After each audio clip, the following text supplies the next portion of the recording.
à 50 ans, et les réacteurs les plus jeunes, vous les amenez plutôt à 60 ans. Si vous voulez étaler sur 25 ans le remplacement de votre parc, c'est pas la seule façon de faire.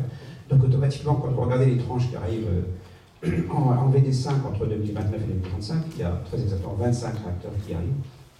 Là, globalement, c'est parmi ces 25 réacteurs qu'on choisira la douzaine qui va bien. Il suffit de prendre des dates de démarrage et vous aurez assez vite les réacteurs sur lesquels les choses vont se passer. Globalement, sachant que la demande du président de la République, je pense que vous l'avez vu dans sa déclaration sur la PPE, c'est de fermer aucun site, fermer des réacteurs sur des sites, mais de fermer aucun site.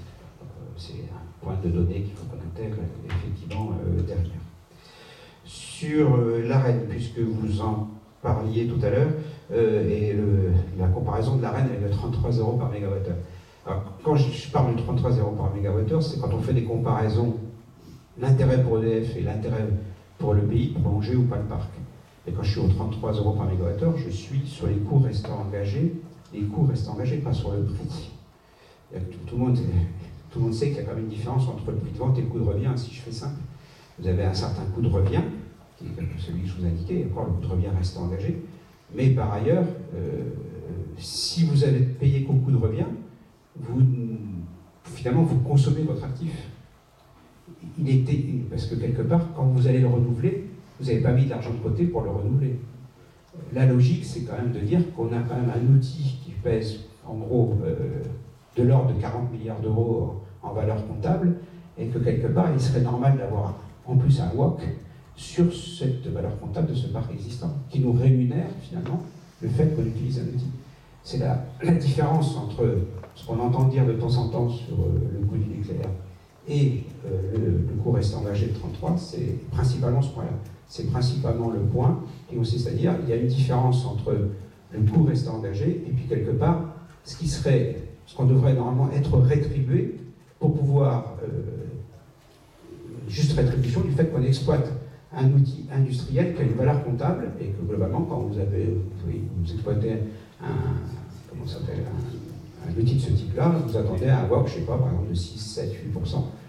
6, 7, 8% sur 30 milliards d'euros, vous faites le compte par an, ça vous ferait quand même une certaine rémunération que vous attendez. Et une rémunération qui n'est pas injuste, parce qu'elle vous permet effectivement de préparer le renouvellement du parc.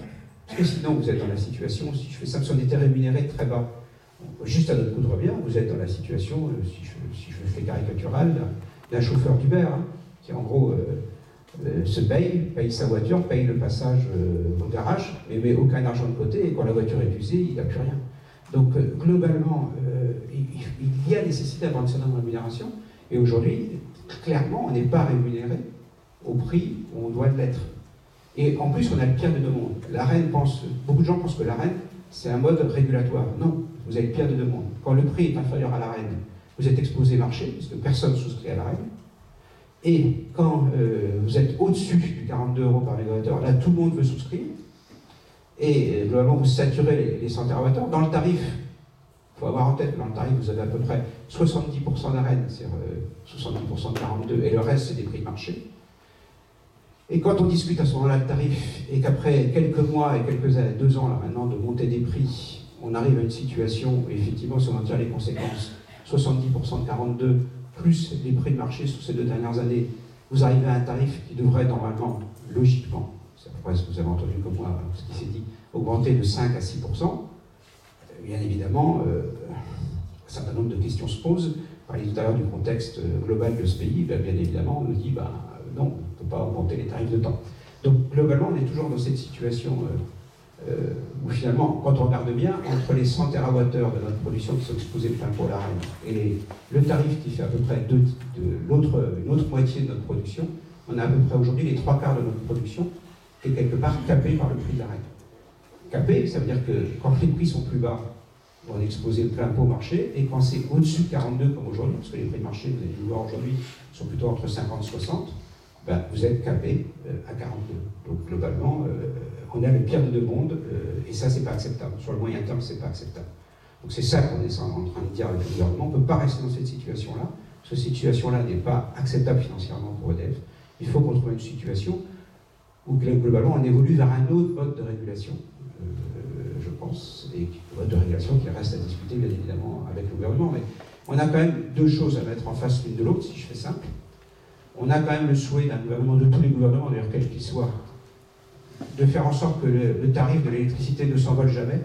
Même quand les prix de marché s'envolent, ils ne s'envolent jamais, parce que quelque part, quand ils s'envolent, les prix montent, et quand les prix montent, il se trouve que les consommateurs sont souvent aussi des électeurs, et que globalement, ils ne sont pas contents. Voilà. Si je vous le fais simple, c'est quand même à peu près comme ça que ça marche. En même temps, quand le prix baisse, le gouvernement n'en tire aucun bénéfice politique. Donc finalement, avoir un prix assez stable, ça serait quand même pas mal. Stable, avec plus ou moins une petite fourchette, ça serait pas mal.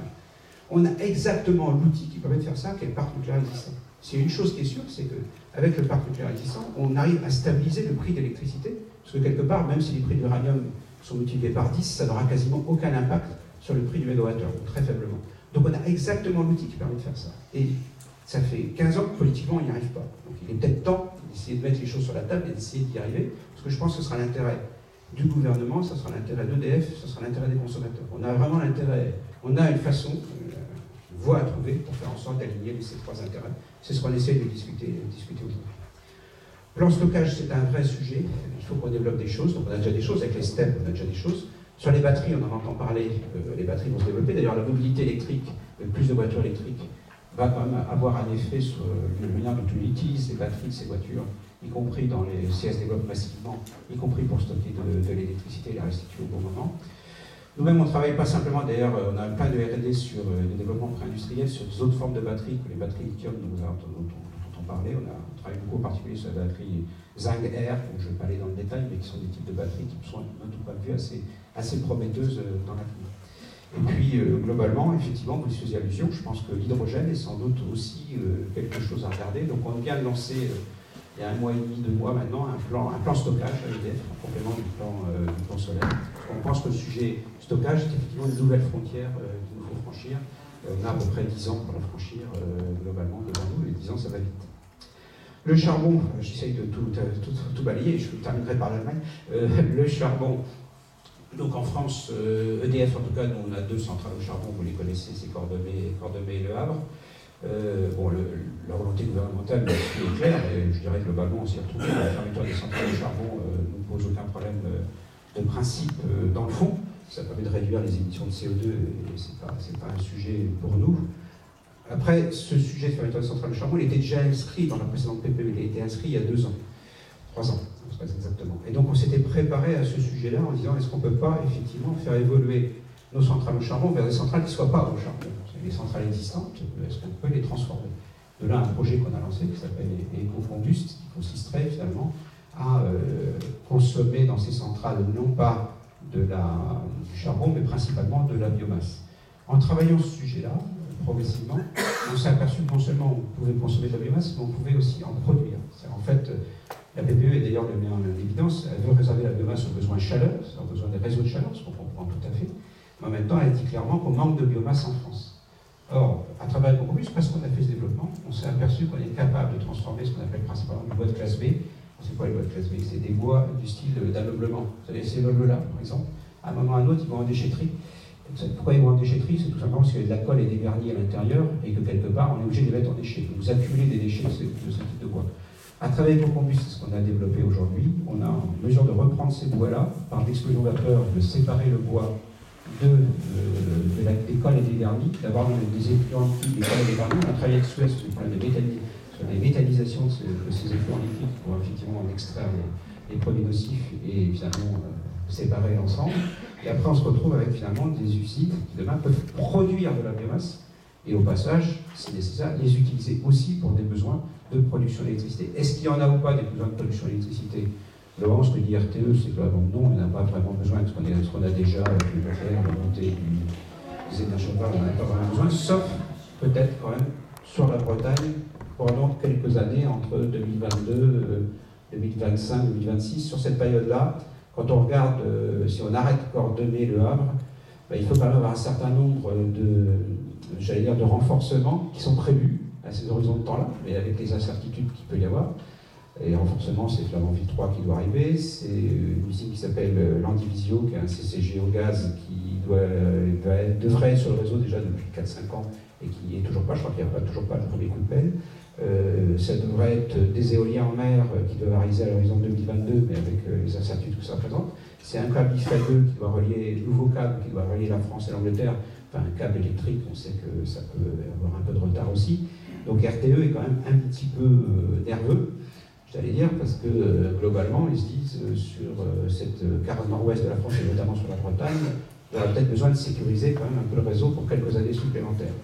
Nous, ce qu'on a dit simplement au gouvernement, c'est de dire, on a peut-être ce moyen-là, voilà, ce moyen-là, ça serait de travailler et de fabriquer, non seulement de créer une nouvelle filière de biomasse qui serait utile pour l'ensemble du pays, mais en plus d'utiliser en partie pour l'utiliser notamment à Cordemais pour sécuriser en partie la Bretagne sur le poste 2022. Voilà. C'est ça qu'on est en train d'essayer d'expliquer au gouvernement, de discuter avec le gouvernement, qui aujourd'hui effectivement semble plus ouvert à ce type d'approche. Maintenant, il faut qu'on aille au bout et discuter avec eux. Je pense qu'il faut être prudent, il y a quand même un certain nombre d'étapes à franchir encore, globalement, à la fois de démonstration du procédé, de business plan aussi, parce que quelque part on est des industriels, donc il faut quand même avoir un business plan qui vole. Bon, bref, donc on en est là des discussions avec eux.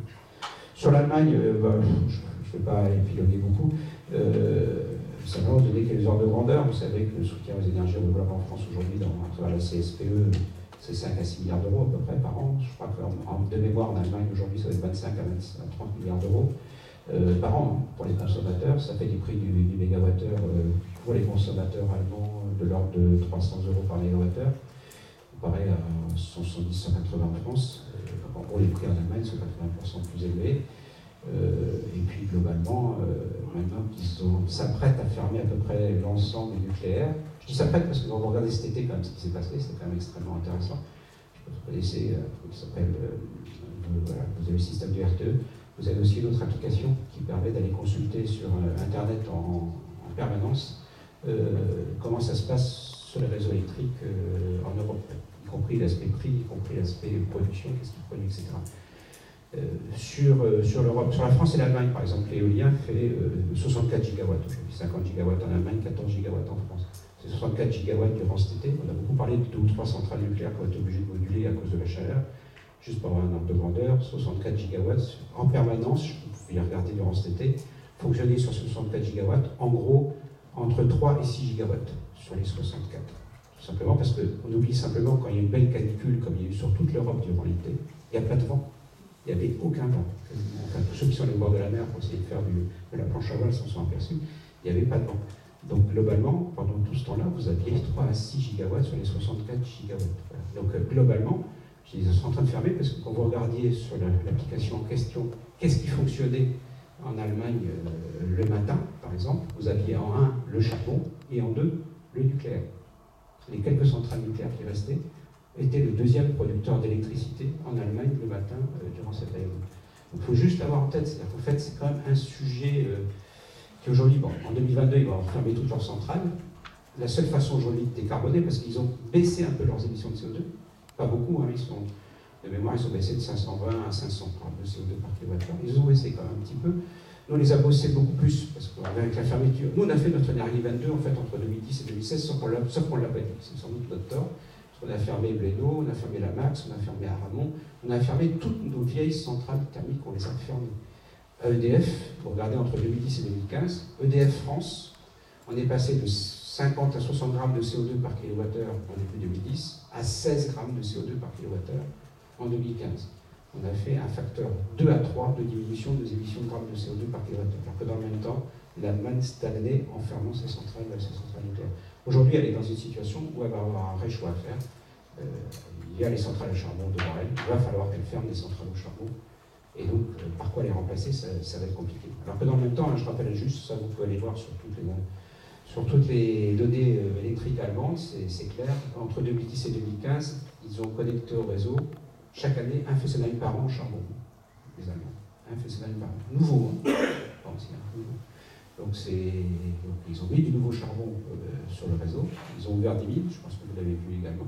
Donc il y a un vrai sujet aujourd'hui de transition sociale sur le charbon qui va falloir qu'ils prennent, parce que de toute façon s'ils veulent réduire les émissions de CO2, il n'y a pas de miracle, il va falloir qu'ils prennent ce virage, qui va être à mon avis un virage très compliqué, à la fois en termes de stabilité du réseau électrique, mais également en termes social. Il y a quand même beaucoup d'emplois en Allemagne qui sont liés au secteur du charbon.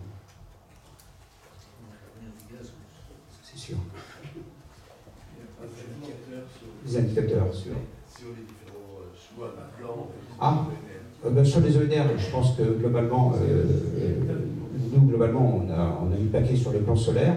Pourquoi? C'est simplement parce qu'on voit bien que sur deux choses, solaire et éolien en mer. L'éolien en mer, on était un peu gêné parce que géothermie, ça c'est clair qu'on va le regarder aussi.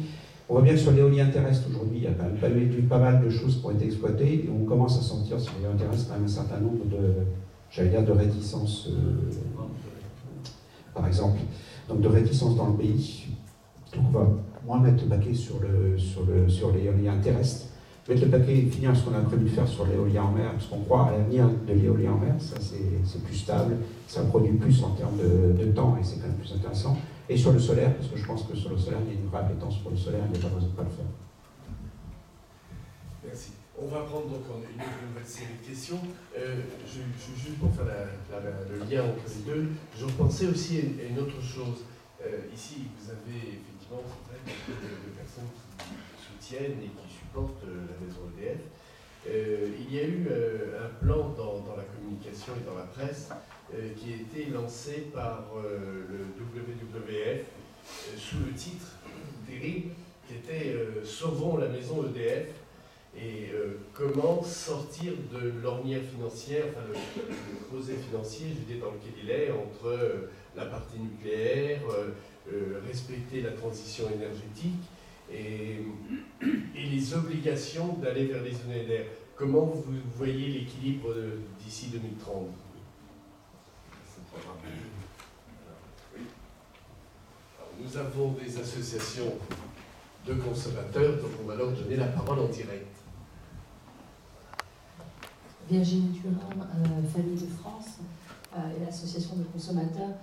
Je vous ai bien entendu à la fois sur la transition énergétique allemande qui coûte le prix d'un cornet de glace et la volonté de l'État en France de ne pas faire varier le prix de l'électricité. Tout de même, à court terme, comme vous dites, à 10 ans, que pensez-vous de l'évolution pour le consommateur du prix de l'électricité, à la fois avec la transition énergétique, mais aussi le remplacement des centrales? Je garde le micro, si vous me permettez. Marc Lannes et Olfi. Je voudrais vous parler de stockage des déchets. Vous en avez rapidement parlé, de parler de CIGEO. Il y a plusieurs estimations de prix qui ont été faites et qui sont quand même assez sensiblement différentes, de l'ordre de 15 milliards par vous-même, 35 par l'ANDRA, et donc finalement le gouvernement a tranché au milieu vers 25 milliards. On dit que non plus CIGEO ne suffirait pas pour accueillir tous les déchets des 58 réacteurs. Est-ce que vous pouvez nous en dire un peu plus et est-ce qu'ils sont bien compris dans ce que vous évoquiez tout à l'heure, les 33 € de coûts restants engagés?